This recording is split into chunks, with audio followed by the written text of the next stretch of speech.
Hey guys, Assalamu alaikum. Tonight, dim the lights a little. Maybe lower your screen brightness. Let your shoulders drop. Unclench your jaw. You made it to the quiet side of the internet. This is one of those nights where nothing needs to be solved, no mysteries to crack, no conclusions to reach. We're just going to drift, slowly, gently. Tonight, we're talking about the hidden world of Jinn, not the loud, cinematic version with jump scares and flying furniture, nothing like that. This is the sleepy version, the old version, the version scholars talked about while sipping tea and quietly disagreeing with each other. So get comfortable. If you fall asleep halfway through, congratulations, that's the goal. Now, the Jinn, they are not angels, they are not humans, and they are very tired of being confused with both. According to Islamic tradition, Jinn were created before humans from smokeless fire, which already sounds dramatic, but in classical texts, it's less fireball and more subtle energy. Think heat without flame, which honestly feels like the most passive-aggressive element possible. Allah created three intelligent beings, angels, humans, and jinn. Angels are made of light. They don't disobey, they don't complain, they don't spiral emotionally at 3 a.m. Very efficient, very boring. Humans are made of clay. We forget things, we overthink, we eat snacks we regret. You know the vibe. And then there are the jinn, right in the middle. They have free will. They can believe. They can disbelieve. They can be good. They can be very much not good. And like humans, most of them are apparently just trying to get through existence without being bothered. The Qur'an mentions jinn dozens of times, but always in a strangely calm way. No screaming, no ominous soundtrack, just matter-of-fact statements like, yes, they exist, yes, they live, no, you shouldn't mess with them. Which is solid advice, honestly. Jinn live in a parallel world, overlapping with ours. Same planet, different layer. Same Earth, different settings. They have societies, communities, tribes. Some even have religions. There are Muslim jinn, Christian jinn, Jewish jinn, and jinn who heard one lecture and decided belief wasn't for them. So, very relatable. There's even an entire chapter of the Qur'an called Surah al-Jinn, where a group of jinn accidentally listens to the Prophet Muhammad reciting Qur'an. They're just passing by, eavesdropping, as one does, and they're like, okay, wow, this is different. They go back to their people and basically say, we heard something wild, you might want to reconsider your life choices, which is one of the calmest conversion stories in religious history. Now, the jinn are not floating around waiting to haunt people. That's a later cultural obsession. Classical scholars were very clear. Most jinn do not care about you. They're busy, they have their own problems, their own politics, their own drama.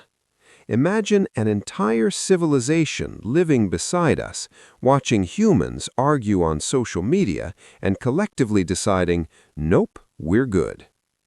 Some jinn live in deserts, some in ruins, some near oceans, some in bathrooms apparently, which is always the detail people fixate on. But again, not because they're waiting for you, it's because bathrooms are places of impurity, spiritually neutral zones, like airports, but damp. That's why there are supplications taught before entering such places, not out of fear, out of etiquette. Islamic theology is very big on manners, even with invisible beings. Now let's talk about the most famous jinn of all, the one who absolutely refused to mind his own business. Iblis. Yes, that one. Before his fall, Iblis was not an angel. Important point. He was a jinn, but he was extremely devoted. So devoted that he was elevated among the angels, which already set the stage for disaster, because when you let someone exceptional believe they're special, things get weird. When Allah created Adam, he commanded the angels to bow, and they did, instantly, no hesitation, no commentary, except Iblis, of course. He refused, not loudly, not dramatically, just stubbornly. His argument was simple and deeply flawed. I am made of fire, he is made of clay. I am superior. Classic elitism, element-based arrogance, never ends well. That single moment defined Iblis forever. He wasn't punished for asking questions, he was punished for arrogance, for refusing a direct command because he felt better. And after that, he doubled down, because why not? He asked for time to mislead humans, time to prove his point, and Allah granted it, not because Iblis deserved it, but because free will matters. So Iblis became shaitan, not a species, a title, a role. Any jinn or human who rebels and misleads can be called a shaitan, which means the concept is broader than one villain.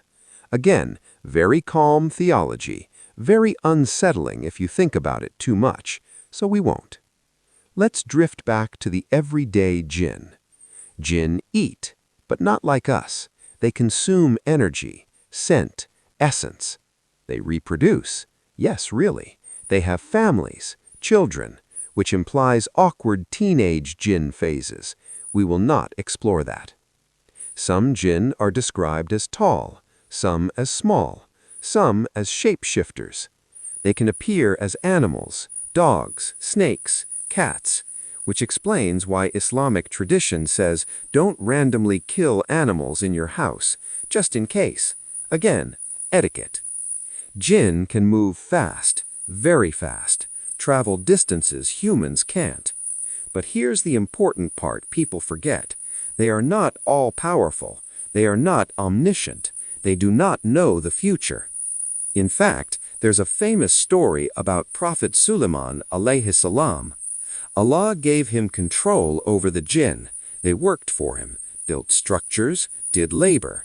And when Suleiman died, he died standing, leaning on his staff. The jinn kept working, thinking he was alive, for a long time. Only when termites ate through the staff did his body fall, and only then did the jinn realize he had been dead, which is the Qur'an's very dry way of saying, they don't know everything. Relax. Jinn can whisper, influence, suggest, but they cannot force, not without permission, not without weakness. Most influence happens when humans are already spiraling, already angry, already careless, which makes them less supernatural monsters and more bad influences with excellent timing. Now, culturally, jinn lore exploded. Persian folklore, Arab storytelling, Ottoman legends. Some jinn became kings, some became tricksters, some lived in lamps, because storytelling loves accessories. But classical scholars kept reminding people, don't exaggerate, don't obsess, don't blame jinn for your bad decisions, which is timeless advice. If something strange happens, Islam teaches balance. Pray, protect yourself spiritually, then move on. No seances, no summoning rituals, no curiosity tours into abandoned ruins at midnight. Because the jinn world isn't evil, it's just not yours. And that's where the real danger lies. Not terror, not possession, but arrogance, thinking you're entitled to what was never meant for you. So as we slow things down tonight, remember this. The hidden world of jinn exists, quietly, alongside us. Not to scare you, not to entertain you, just there, breathing, living, making choices, and probably hoping humans stop obsessing about them someday. Let's ease forward, gently, into the deeper layers of Jinn society, their tribes, their kings, their surprisingly bureaucratic structures. But not yet, not too fast. Just breathe and let the night carry you onward. All right. If you're still awake, welcome back. If you're half asleep, that's perfect. Nothing important will jump out at you. So let's just gently continue drifting. Now that we've established that Jinn exist, live alongside us, and would really prefer not to be summoned like a party trick, we can talk about how their world is organized. Because yes, of course they have structure. Invisible beings with free will were never going to be chill and unorganized. That would be unrealistic. Classical Islamic scholars describe Jinn society as tribal, which immediately explains most of their problems. They have clans, lineages, old grudges, ancient alliances, the kind of disputes where no one remembers how it started, but everyone is emotionally committed. Some Jinn tribes are nomadic. They move with winds, deserts, remote areas humans rarely settle in. Others are settled. They claim territories, ruins, isolated mountains, deep forests, and yes, oceans. There are entire categories of Jinn associated with water, because apparently every environment needed its own invisible residence. Now, not all Jinn interact with humans. Most don't. And the ones who do usually didn't wake up planning to. Human interaction is generally accidental. Wrong place, wrong time, wrong abandoned building. Which is why traditional advice was always simple. Don't linger in ruins. Don't wander deserts at night. And maybe don't whistle for fun in empty places. Not because you'll be attacked, but because you might be noticed. And being noticed is rarely a good thing. Some Jinn tribes are described as believers. They follow divine law. They pray. They fast. They mind their business. Others do not. Just like humans. The Qur'an itself says some Jinn are righteous and some are otherwise, which is divine shorthand for it's complicated. Now, leadership. Yes, Jinn have kings, because of course they do. Jinn kings rule over regions, over tribes, over hierarchies that make medieval human politics look refreshingly straightforward. Some kings are just administrators, others are tyrants, others are scholars, and then there are the ones who let power go to their heads, which never ends well, regardless of species. One of the most famous Jinn kings in folklore is Ifrit, not a specific individual, but a category. Powerful, strong-willed, stubborn. Ifrit Jinn are described as fiery, physically strong, not great at taking criticism. They're the ones most stories turn into villains, not because they're evil by default, but because they're dramatic, and drama travels well. Then there are the Marid, older, wiser, more ocean-associated. Marid Jinn tend to be portrayed as aloof, disinterested, the kind of beings who would absolutely ignore a human summoning ritual just out of spite, which honestly feels fair. And then there are lesser Jinn, smaller, quieter, barely noticeable. These are the ones people historically blamed for missing keys, strange noises, or mild inconveniences, which is deeply unfair. Imagine being an ancient being of smokeless fire and getting blamed because someone forgot where they put their sandals. Now let's talk about contracts, because humans have always loved the idea of making deals with jinn. Bad idea. Consistently bad idea. Islamic scholars were very clear. Any cooperation between humans and jinn is forbidden if it involves obedience, worship, or reliance. Why? Because power imbalance. Jinn live longer. They see patterns humans don't, and they are very good at technical truths, which means they can keep a promise and still ruin your life. Most classical warnings about jinn interactions weren't fear-based, they were legalistic. Think less haunted house and more you signed a contract without reading the fine print. Now, jinn do have lifespans, long ones. Some are said to live hundreds, even thousands of years, which gives them a very different sense of time. Human lives appear brief, intense, emotionally loud, which might explain why some jinn find humans fascinating and others find us exhausting. Now let's gently float into something people obsess over: possession. Yes, it exists in Islamic theology. No, it's not common. And no, it doesn't look like movies.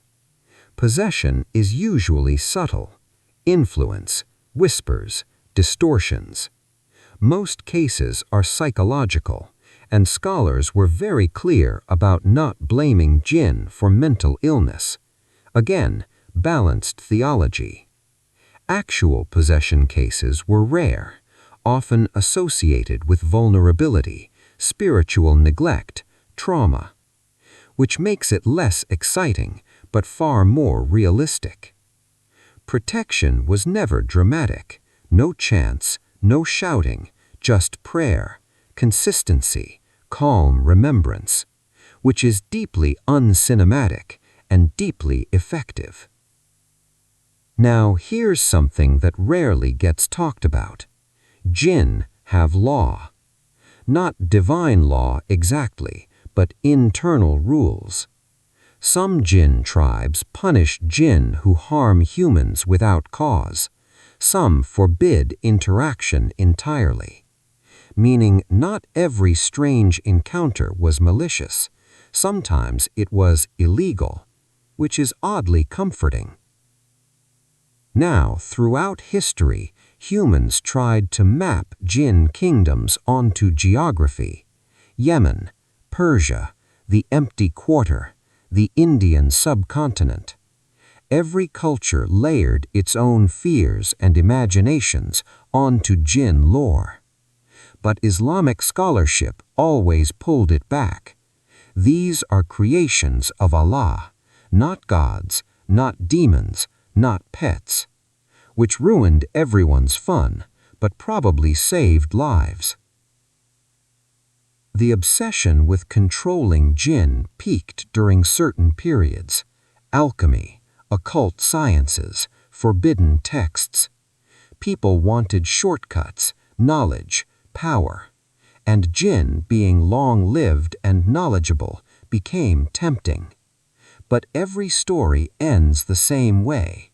The human loses control, the jinn walks away, the mess remains, which is a recurring theme in human history, honestly. Now, before we drift further, let's pause gently. Breathe in, slowly. Breathe out. The jinn world is vast, complex, quietly existing, not watching you, not judging you, just there. In the next part, we'll ease into how jinn intersected with prophets, scholars, and everyday people. The moments they brushed against history without taking center stage.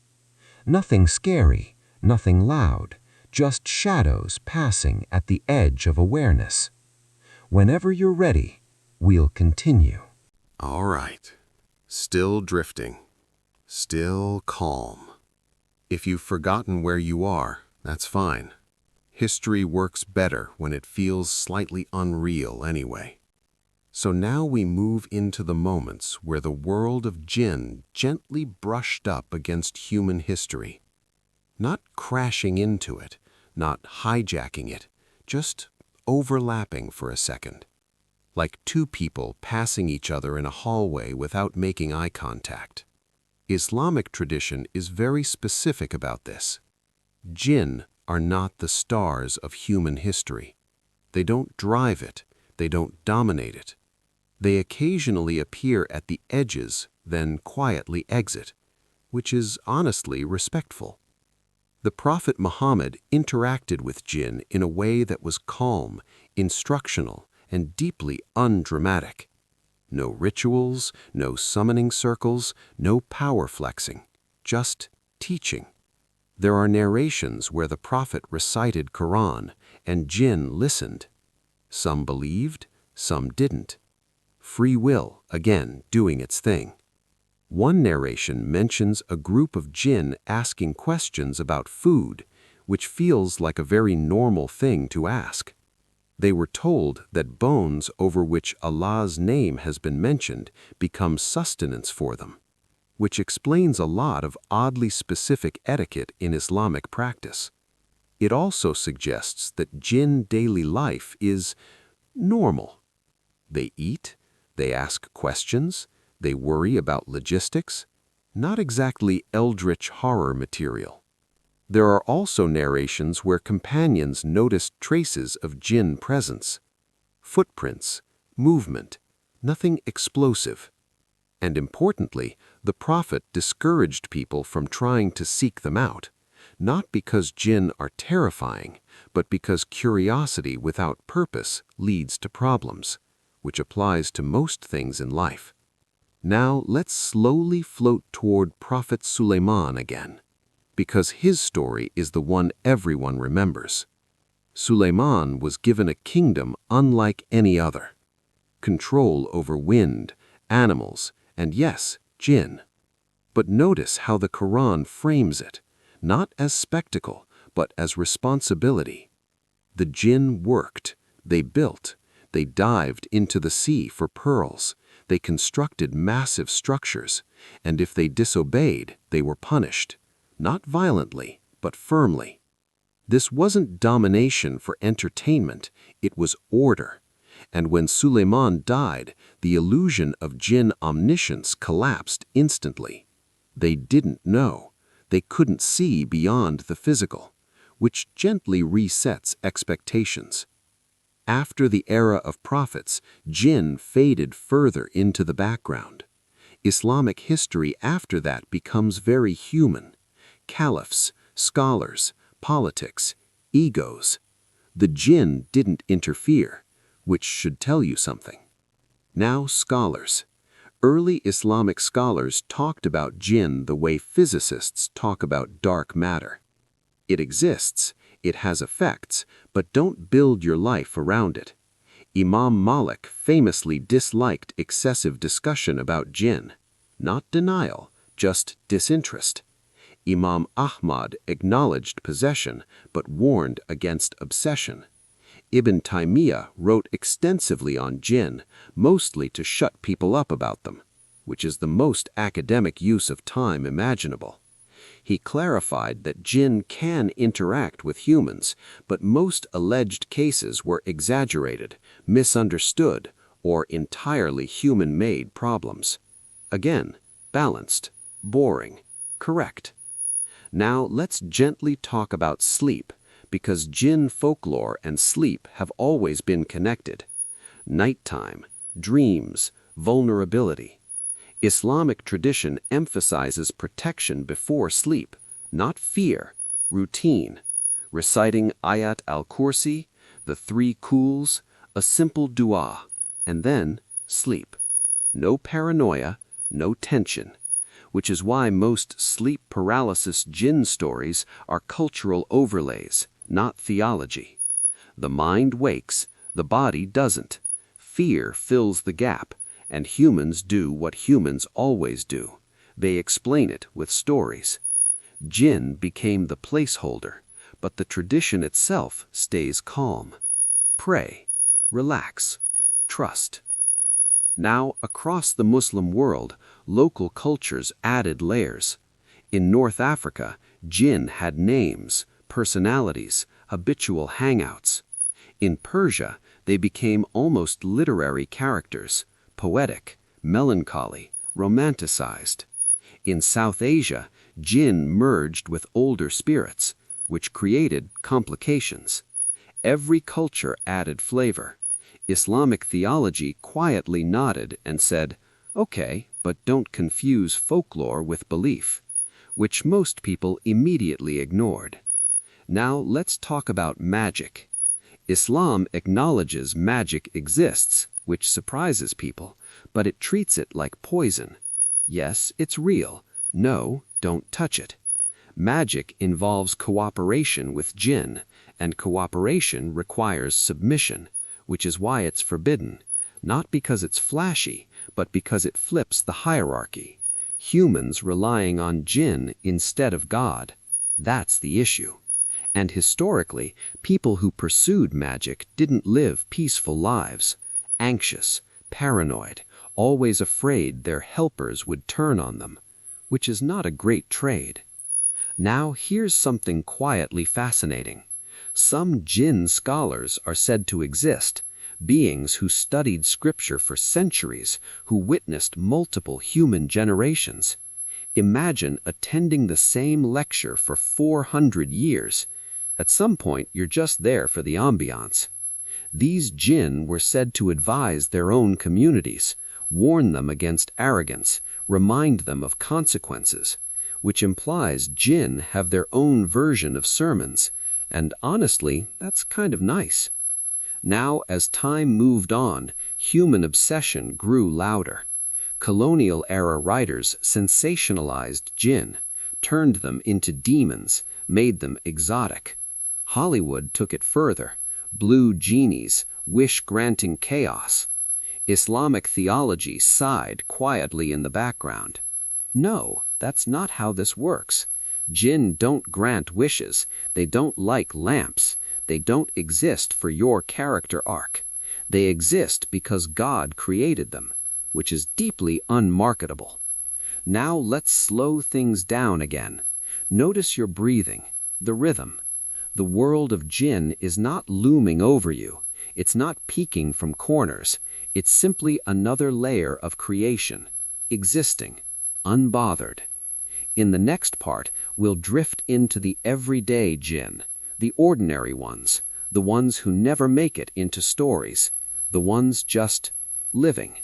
No kings, no prophets, no drama, just existence. Whenever you're ready, we'll continue floating forward. All right, still here, still drifting. If your thoughts are starting to blur at the edges, that's ideal. This is the part where nothing important happens quickly. Now that we've covered kings, prophets, scholars, and all the moments where jinn brushed against history, it's time to talk about the vast majority of them. The jinn who never show up in books, never haunt stories, never trend. The ordinary jinn.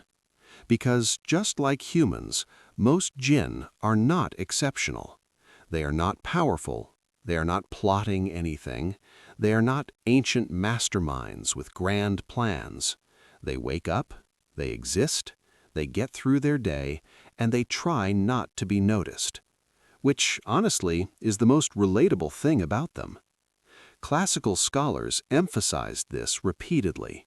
For every jinn that interacts with humans, there are countless who never will. They live in their own spaces, they travel, they gather, they argue, they reconcile, they have preferences, temperaments, personalities. Some are described as calm, some curious, some irritable, some deeply uninterested in everything. There are jinn who prefer solitude, living far from any overlap with humanity. Mountains, uninhabited deserts, deep wilderness, places humans romanticize and then immediately ruin with tourism. These jinn likely noticed humans moving closer over centuries and collectively thought, absolutely not, and moved farther away.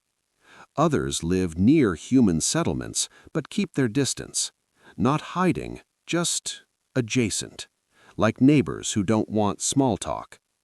Now, jinn perception of humans is interesting. Humans are loud, emotionally reactive, short-lived. We build things quickly, destroy them faster, rename everything constantly. To a jinn who lives centuries, human history probably feels like scrolling too fast through a feed you didn't subscribe to. Empires rise, fall, languages disappear, architectural styles cycle, and jinn just watch, not judging, not participating, observing. Some scholars suggested jinn feel pity for humans. Others suggested annoyance. Most likely it varies, just like humans watching other humans. Now, let's talk about accidental interactions. Most human jinn encounters, according to tradition, were unintentional. A human enters a space long inhabited by jinn, an abandoned well, a ruin, an isolated valley. The jinn doesn't attack, doesn't possess, just reacts. Confusion, defensiveness, startlement, which humans then interpret as something dramatic. There are narrations of people falling ill after disturbing certain places, not because a jinn was evil, but because boundaries were crossed. Again, etiquette. Islamic tradition teaches saying Allah's name before entering empty places, pouring hot water, or starting tasks in isolated areas, not because jinn are waiting to pounce, but because acknowledgement matters. A quiet, "I'm here, and I don't mean harm," which is surprisingly respectful. Now, let's address the elephant that isn't in the room: jinn and fear. Fear is not the default emotion in Islamic theology regarding jinn. Caution is. Awareness is. Fear enters when imagination fills the gaps, and humans are very good at that. When lights flicker, when sounds echo, when sleep is disrupted, the mind looks for meaning, and jinn become the easiest explanation. But scholars consistently warned against attributing everything to jinn. If something falls, maybe it fell. If you're anxious, maybe you're anxious. Blaming jinn for everything gives them way too much credit. Now, let's gently talk about children. There are stories across cultures about children seeing jinn or interacting with invisible companions. Islamic scholarship never outright denied these experiences, but it framed them carefully. Children are imaginative, sensitive. Their perception is not yet filtered. That doesn't mean everything they experience is supernatural. It means their minds are still learning to interpret the world. Parents were advised to ground children, teach prayer, provide stability, not panic, not dramatize, which again makes this whole belief system remarkably calm. Now, one of the strangest aspects of jinn life is their invisibility. They can see us, we generally can't see them. But invisibility doesn't mean omnipotence. They are somewhere, just not visible, which means they can bump into things, trip, make mistakes. They are not ghosts floating through walls at will. They exist physically in their own way, and that physicality is why they can be harmed, burned, killed, which is rarely discussed because it ruins the mystique. Now, let's slow down even more. Imagine an ordinary jinn day. No drama, no humans involved. They move through their environment, interact with their own kind, perhaps pray, perhaps don't. They avoid certain areas, prefer others. They might hear echoes of human life, voices, music, construction, which to them is background noise. Now, there are jinn who are curious about humans, not obsessed, just curious. Short lives, strong emotions, constant conflict. Some jinn are said to observe human societies like case studies, which honestly might explain why some of them are deeply unimpressed. Others might feel empathy. Imagine watching a species struggle with the same mistakes for centuries. Now, let's address something gently uncomfortable: jinn and emotions. Jinn feel emotions, but differently. Their anger can be intense but brief, their attachment lighter, their grudges, unfortunately, long. Time stretches emotions. A jinn insulted once might remember it for decades, not actively plotting revenge, just remembering, which is why humans were taught to be careful with words in empty places, not because you'll be punished, but because disrespect lingers. Now, there's a category of jinn that scholars described as weak. Yes, weak jinn. Small influence, limited ability. These are the ones most likely to interact with humans because they're closer in scale. Not powerful enough to ignore us, not strong enough to dominate anything. They whisper, they suggest, they imitate. They're also the ones most easily repelled by remembrance and prayer, which again makes everything very unspectacular. Now, as humans modernized, something interesting happened. Cities grew, light spread, night vanished, and jinn folklore faded. Not disappeared, but softened, which suggests that fear thrives in darkness and silence. When the world became loud, the invisible world retreated further away, not because it vanished, but because humans stopped listening. Now, here's a subtle but important idea. Jinn are part of creation, not outside it, which means they are subject to divine order. They will die, they will be judged. They are not eternal, which makes them less scary and more finite, just like us. Now, as we come to the end of this part, let's pause again. You're breathing, slow, steady. The ordinary jinn world is quiet, routine, unremarkable.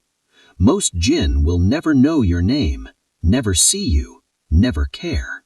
And that's a comforting thought. In the next part, we'll drift into how humans misunderstood jinn and how fear slowly replaced theology. Not loudly, not dramatically, just gradually. Whenever you're ready, we'll continue. All right. If you're still with me, that's perfect. We're floating now. No need to rush. So, let's talk about how humans misread jinn. Because, of course we did. The Qur'an and early scholars were calm about jinn. Matter of fact, straightforward. Here they are. Respect the boundaries. Don't obsess. But humans have a knack for turning calm information into terrifying stories. You know the pattern. Step 1, someone experiences something odd. Step 2, imagination fills in the blanks. Step 3, suddenly there's a terrifying jinn hiding under the bed. And this happened all over the world. In Persia, jinn were poetic. In Arabia, sometimes mischievous. In South Asia, frequently terrifying. Everywhere else, adapted locally. Some myths portrayed jinn as shape-shifting demons, others as household helpers, sometimes even as love-stricken spirits. Which is inconsistent, but humans love consistency less than they love storytelling. One persistent human error was blaming jinn for personal mistakes. Dropped a vase? Jinn. Lost your wallet? Jinn. Failed an exam? Definitely a jinn. Islamic scholars gently sighed and reminded everyone, maybe humans just drop things, or forget, or study poorly. Which is calm, practical advice and deeply unhelpful if you wanted a spooky bedtime story. Now, humans also imagined hierarchy among jinn that didn't exist. Kings, generals, armies, drama, intrigue. Some even assigned human political ambitions to invisible beings. Not that Jinn cared. They were busy living centuries-long lives and occasionally checking on humans out of curiosity. Stories about Jinn punishing communities for minor slights also proliferated. Entire villages avoided wells, caves, or ruins out of fear, sometimes prudently, sometimes excessively. This pattern of over-attribution is universal. Humans see agency everywhere. Now, let's gently float into possession myths. By the medieval period, some humans were convinced Jinn could control people. And yes, there were exorcisms, but scholars were very careful, mostly about misdiagnosis, mental illness, sleep disorders, stress. These often looked like Jinn activity to people who lacked medical knowledge, which is fair. The mind is mysterious, and humans are dramatic. Some scholars wrote entire treatises on distinguishing Jinn influence from human problems, not to entertain, to educate, which is very calming. Next, magic. Magic is mentioned in Islamic sources. Sometimes humans attempted to summon Jinn for knowledge or power. Bad idea. Almost universally bad idea. You needed cooperation, consent, power, and most humans lacked all three. Stories abound of ambitious individuals who tried and failed. Not in loud horror, just quietly, painfully, a slow unraveling, which honestly seems consistent with human history in general. Now, humans also loved naming Jinn, giving them personalities, crafting entire narratives around them. A mild human obsession with categorization. Some were mischievous, some malicious, some merely curious, and over time, folklore overwhelmed theology. Scripture became quiet footnotes, fear became louder.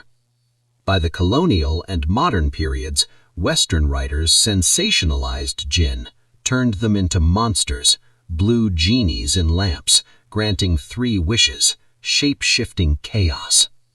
Classical scholars would sigh, not quite. Jinn do not grant wishes. They do not like lamps. They are not entertaining in that way. And yet, the imagery stuck. Humans prefer colorful chaos to calm reality. Now, subtly, there's a theme here. Human arrogance. Thinking we can control invisible beings. Thinking they exist for our stories. Thinking we are the center. Jinn, for the most part, ignore us, or politely avoid us, or quietly judge our short-lived drama. Which is humbling and relaxing, especially for bedtime listening. Now, let's drift to the literary Jinn. From 1001 Nights to Persian poetry, Jinn became characters, melancholic, poetic, witty, terrifying, comedic. Stories were human mostly. Jinn served as mirrors, as foils, as imagination fuel. Which is probably what humans like most about them, the endless possibility of projection. Now, modern misunderstanding often mixes sleep paralysis and folklore. Humans wake, bodies immobile, heart racing, voices or shadows imagined, then stories attributed to Jinn. Islamic tradition advises calm, prayer, protection, acknowledgement, not panic, not obsession, which is consistent with centuries of quiet wisdom. Finally, humans often forget the ordinary Jinn, the ones who never interact with us, the ones who live their lives peacefully, the ones who don't bother anyone. Most of creation is like this, quiet, routine, undramatic. And that's the pattern we want to notice tonight. Jinn are not monsters. They are part of the cosmic neighborhood. They exist. They have lives. They have responsibilities. They have emotions. They have boundaries. And they are mostly indifferent to us. Which is perfect for sleep. No chase scenes, No screaming, just existence, quietly alongside ours. Now, as we drift to the next part, we'll explore sleep, dreams, and Jinn influence more deeply. How folklore, theology, and imagination intertwined in the night. Slowly, softly, calmly. Whenever you're ready, we continue. All right. Still calm, still floating. Now that we've covered misunderstandings and myths, let's drift gently into the nocturnal side of things, sleep and dreams, and how humans historically imagined Jinn intersecting with these quiet hours. Night has always fascinated humans. The dark, the stillness, the unknown. And humans, being humans, naturally filled those empty spaces with stories. Jinn, by virtue of being invisible, long-lived, and occasionally mischievous, became ideal candidates for these stories. But let's be very clear. In classical Islamic teaching, the vast majority of Jinn do not disturb humans at night. Most are asleep, or minding their own business, or moving about in spaces we rarely notice. Sleep is a human vulnerability, yes, but not a Jinn opportunity.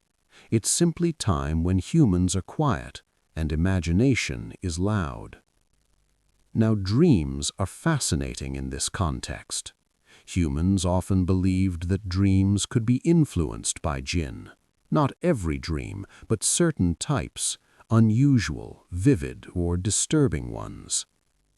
Scholars made distinctions. Some dreams are from Allah. Some are from Satan, or Iblis and his agents, whispering to mislead. Some are from the self, your own thoughts, anxieties, and subconscious. Notice how calm this categorization is. No one is panicking, no one is screaming, just careful observation. Dreams influenced by Jinn were called waswasa, whispers, not physical attacks, just suggestions, gentle nudges toward doubt, fear, or temptation, which is subtle and mostly harmless unless humans take it too seriously. There are classical instructions for mitigating this influence before sleep. A few deep breaths, recitation of protective verses, simple remembrance, routine, calm, quiet. No elaborate rituals, no frantic measures. And here's an important point. Even when Jinn influence dreams, it's not constant or predictable. They are beings of free will, like humans. Some nights they sleep, some nights they travel, some nights they ignore us completely. Which, honestly, is probably the most comforting thought for bedtime listening. Now, folklore added layers.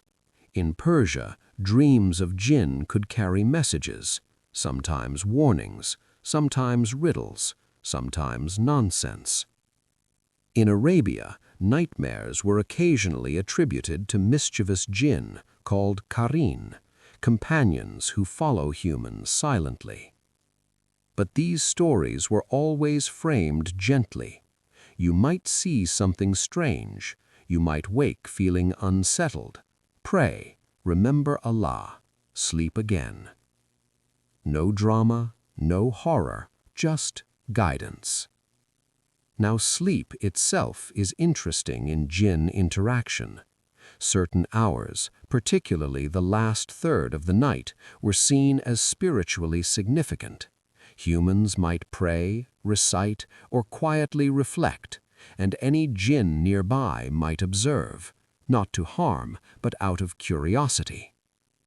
Think of it like a neighbor hearing quiet piano practice late at night.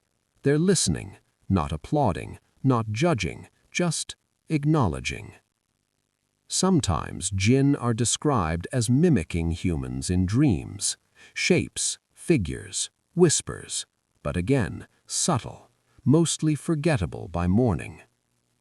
Some scholars emphasize that only humans who actively seek jinn in dreams or through rituals risk disturbances. Most accidental dream interactions are minor, forgettable, overemphasized only in folklore. Now, humans also developed elaborate folk remedies for bad dreams attributed to jinn, tying knots, hanging charms, repeating prayers, lighting incense. From a theological perspective, these were unnecessary. From a cultural perspective, they are fascinating. And from a sleepy listener's perspective, charmingly mundane. Jinn could be mischievous. They could whisper. They could travel fast. They could appear in dreams. But they were not omnipotent. They did not dictate human fate. And most of the time, they didn't care enough to intervene. Now consider ordinary life. A farmer waking before dawn. A traveler walking at night. A child dreaming under a thin blanket.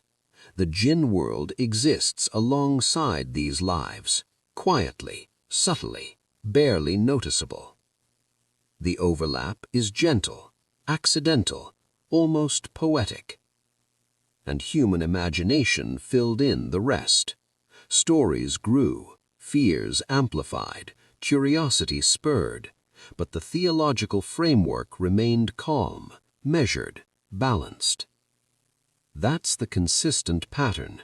Even in nighttime whispers, jinn are not monsters, not actively malicious, not demanding worship, not seeking revenge, just existing, observing, living, occasionally interacting. Which, again, is ideal for sleep-inducing storytelling. Now, before we drift further, notice how soft your environment feels. Lights dim, breathing slows. The boundary between human and jinn perception blurs just slightly. Not frightening, not urgent, just presence. In the next part, we'll explore human imagination versus reality, and how stories about jinn evolved from calm theology into folklore, literature, and eventually pop culture. Softly, quietly, gently. We'll continue floating forward when you're ready. All right. Still floating. Still calm. If your thoughts are starting to drift in and out, that's exactly where this belongs. Now we ease into the moment where the jinn, who were once a calm theological concept, slowly became characters. Loud ones, over-described ones, occasionally wearing accessories. This shift didn't happen overnight. It happened the way most human misunderstandings happen, gradually, casually, with good intentions and poor boundaries. Early Islamic teaching kept jinn grounded. They existed. They had free will. They lived parallel lives. End of discussion. But humans don't enjoy endings. They enjoy expansions. So poets got involved. And poets, as you might expect, were not interested in moderation. In Persian literature, jinn became tragic, lonely beings wandering deserts, cursed by love for humans who aged and died too quickly. Very emotional, very dramatic, very unverified. Arab oral traditions gave jinn personalities, some sly, some honorable, some tricksters who enjoyed mild chaos, again, entertaining, not theological. South Asian folklore blended jinn with older spirit beliefs, which produced entire ecosystems of invisible creatures with overlapping job descriptions. Islamic scholars noticed, they sighed, and then they clarified. Over and over. Most of this is metaphor. Much of this is cultural. Do not confuse stories with creed. But stories are sticky. Creed is quiet. and so folklore thrived. Now let's talk about fear. Fear is an excellent storyteller. When people are afraid, stories grow teeth, and Jinn stories gained plenty of them.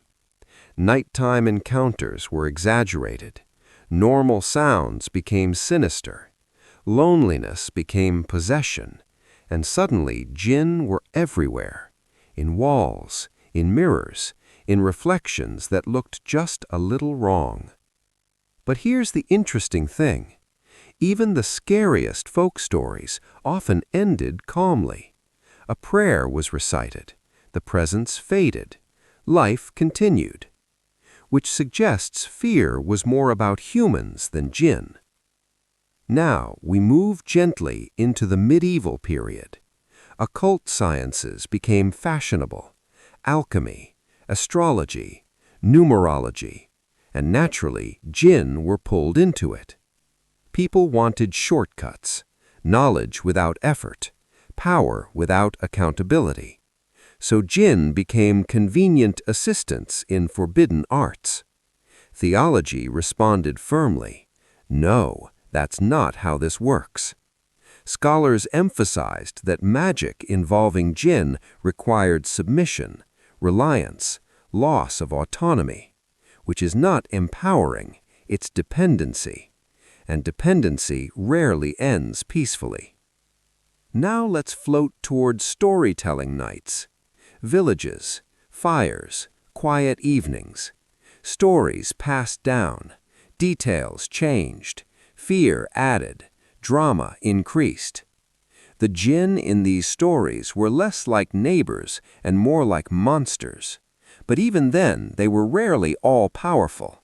They could be tricked, outwitted, avoided, which subtly reinforced a comforting idea.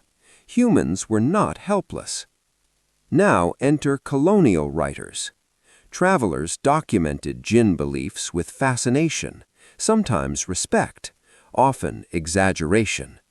They wrote about mysterious lands filled with spirits, which thrilled readers back home. Jinn became exotic, foreign, strange, which is what happens when outsiders describe beliefs they don't live with. Then came modern media, films, shows, games. Jinn turned into demons, or wish-granting chaos engines, or horror monsters with glowing eyes, none of which reflects classical belief, but they sold tickets. Now let's pause. The real Jinn world, according to Islamic theology, remained unchanged throughout all this, quiet, structured, balanced. The noise came from humans, fear, curiosity, entertainment. Which brings us to an interesting realization. Most fear of Jinn is not fear of the unknown, it's fear of imagination unchecked. Because theology speaks whispers, and stories speak shout. Now, imagine an ordinary Jinn observing this progression. Once ignored, then mentioned calmly, then mythologized, then turned into a monster. They might be confused, or amused, or deeply unimpressed. Now, gently, let's consider why humans needed these stories. Fear gives structure to uncertainty. Stories give meaning to the unexplained. Jinn filled that role neatly. And yet, Islam never encouraged obsession. Protection was simple. Prayer, awareness, trust, and then sleep. Which brings us back to where we are now, lying down, listening, not afraid, just curious. The Jinn world exists, but it's not reaching for you. It's not lurking in corners. It's just another layer of creation. And most nights, it passes quietly. In the next part, we'll drift into modern life and how Jinn belief softened, adapted, and sometimes faded entirely. Softly, slowly, without urgency. Whenever you're ready, we continue. All right. Still floating. Still calm. Now that we've explored how human imagination turned jinn from quiet theological beings into loud storybook characters, let's drift into modern times. The world changed. Cities grew. Electric lights erased darkness. Nighttime quiet became rare. And with it, much of the human obsession with jinn softened. Not vanished, not gone entirely, just quieter. In crowded urban centers, there's little room for invisible neighbors.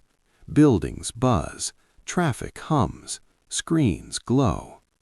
Humans don't notice the subtle spaces where jinn might dwell. And the jinn, in turn, mostly ignore humans.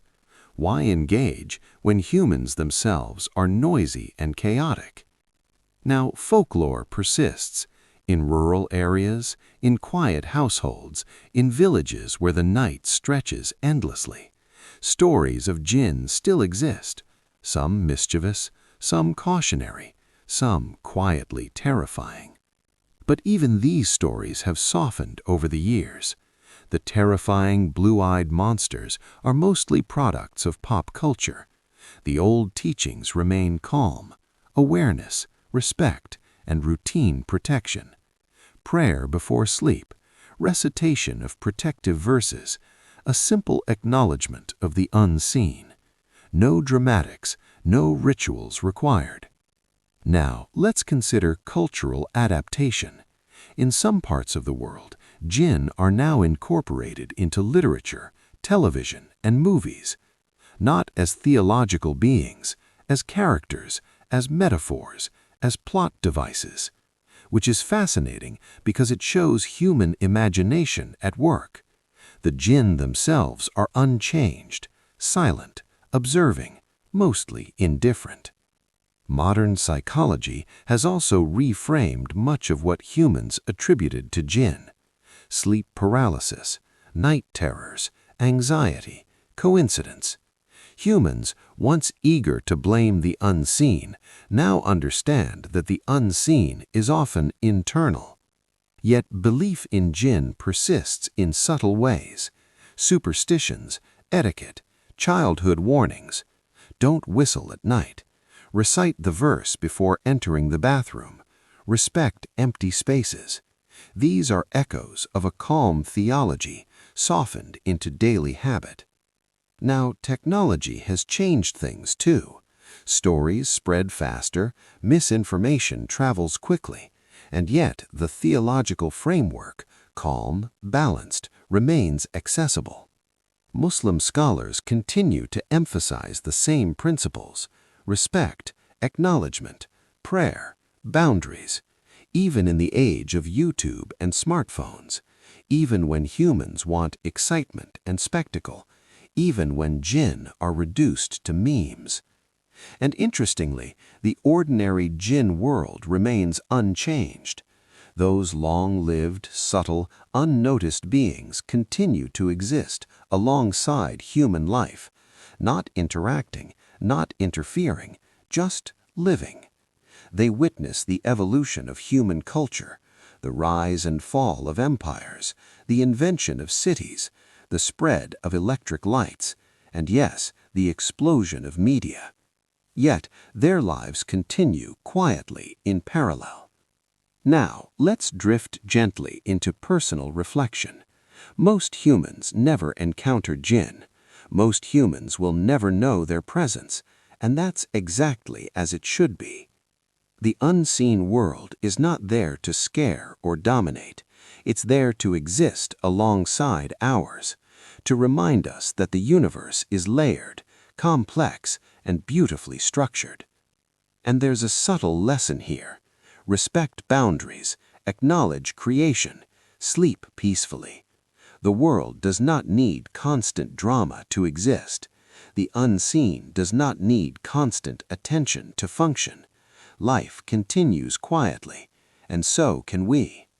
Finally, notice your own breathing, slow, even, calm. The night is long, the world is quiet, the jinn are mostly elsewhere.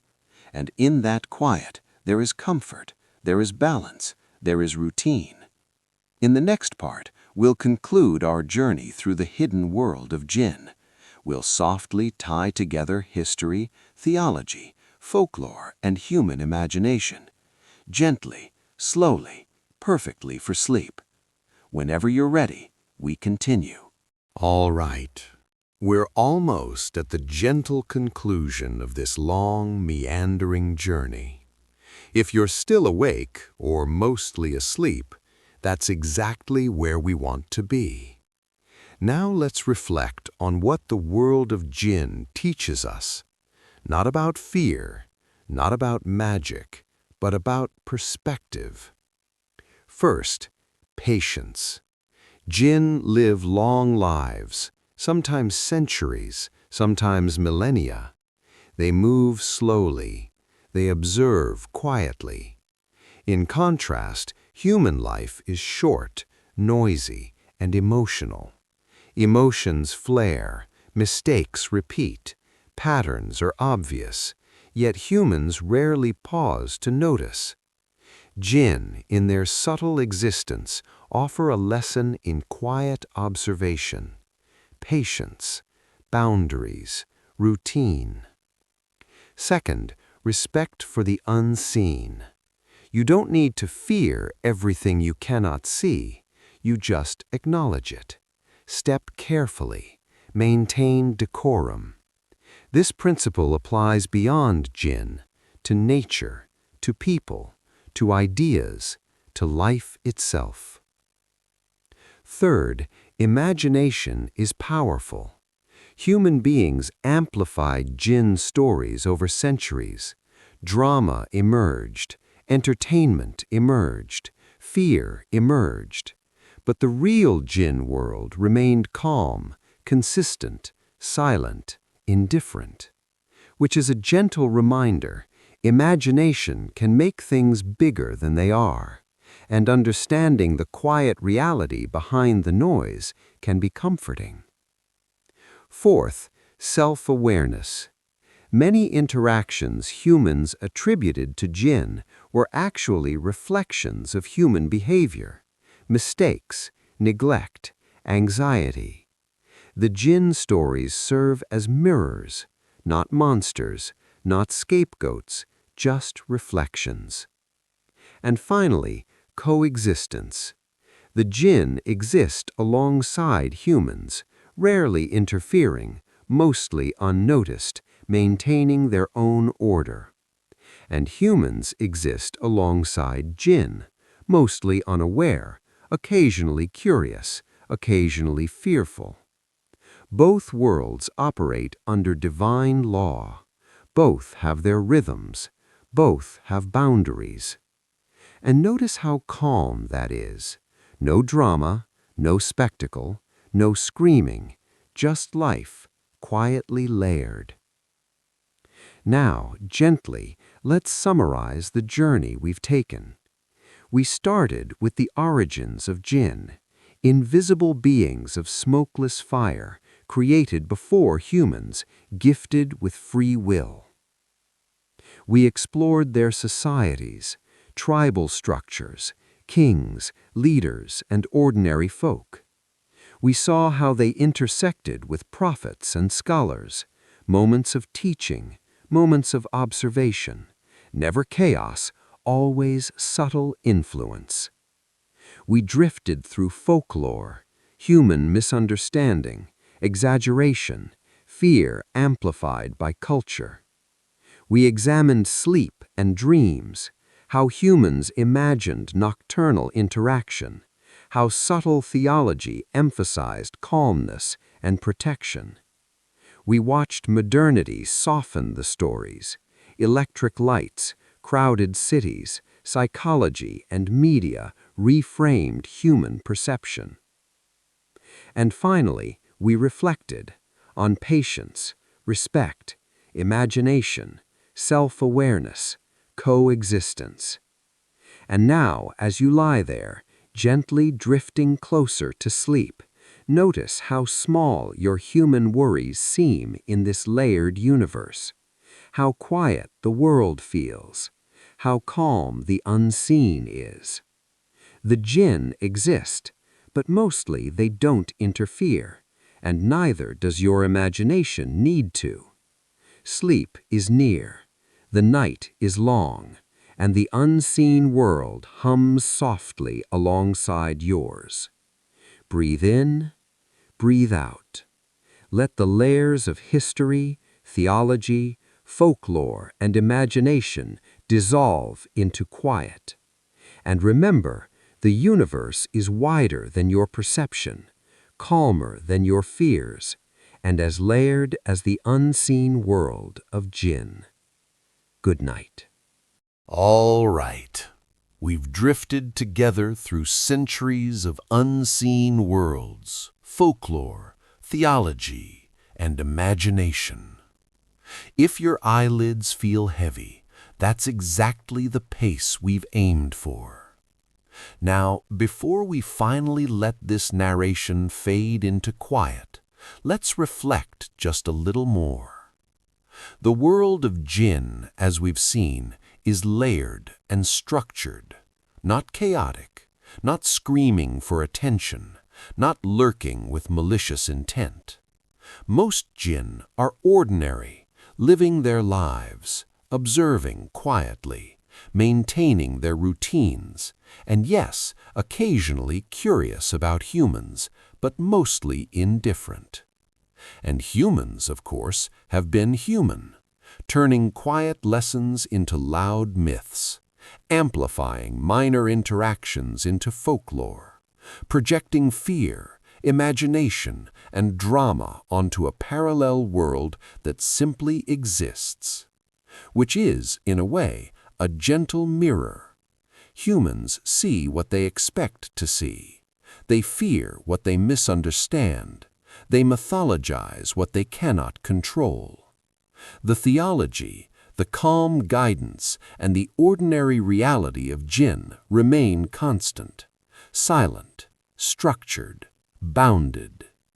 Even in modern life, surrounded by lights, noise, and endless distraction, the Jinn exist alongside us, mostly unseen, mostly undisturbed, mostly indifferent. And this is perhaps the most comforting thought. The unseen world is not a source of panic. It is a layer of existence, a parallel rhythm to our own, a reminder that creation is vast, patient, and beautifully ordered. So, as you lie down, preparing for sleep, remember, the world continues quietly. The unseen continues quietly. Your breath, your heart, your mind, quiet, all layered together in calm coexistence. No chasing shadows, no dramatics, just presence, just existence, just quiet. Let the night envelop you. Let imagination rest. Let awareness soften into gentle sleep. And if your mind wanders, think of ordinary Jinn going about their subtle routines, not threatening, not dramatic, simply existing. Because sometimes the calmest stories are the most profound, and sometimes the quietest layers of reality are the ones that bring the deepest rest. Good night, sleep well, and let the unseen world hum softly around you.